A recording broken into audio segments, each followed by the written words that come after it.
पनवेल, नवी मुंबई, रायगड परिसरातील बातम्या पाहण्यासाठी आमच्या मी साक्षीदार या यूट्यूब चॅनलला सबस्क्राईब करा।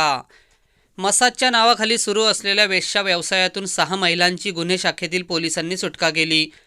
अनैतिक मानवी वाहतूक प्रतिबंधक कक्षाचे वरिष्ठ पोलीस निरीक्षक पृथ्वीराज घोरपडे यांना 30 नोव्हेंबर रोजी गुप्त बातमीदारामार्फत माहिती मिळाली की अर्पणाज सलून आणि स्पा शॉप नंबर 1 देवी ज्योती हॉटेलच्या समोर जुहूनगर जुहूगाव सेक्टर 11 वाशी येथे 6,000 रुपये घेऊन मसाजच्या नावाने तेथे असलेल्या महिलांकडून जबरदस्तीने वेश्या व्यवसाय करून घेत आहेत। वपोनी घोरपडे यांना मिळालेल्या बातमीप्रमाणे बनावट ग्राहकास अर्पणाज सलून आणि स्पा येथे पाठवले। बनावट ग्राहकाच्या सांकेतिक इशाऱ्यावरून पथकाने लॉजवर छापा टाकला। त्या ठिकाणी 6 महिला वेश्यागमनाकरता ठेवलेल्या मिळून आल्या। स्पाची महिला मॅनेजर आणि तिचा पार्टनर आरोपी नूर आलम शेख राहणार चेंबूर यांनी संगनमत करून 6 महिलांना बॉडी मसाज करण्याच्या नावाने प्राप्त केल्या।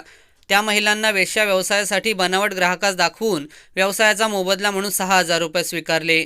या प्रकरणी पोलीस ठाण्यात गुन्हा दाखल करण्यात आला असून पोलीस अधिक तपास करत आहेत।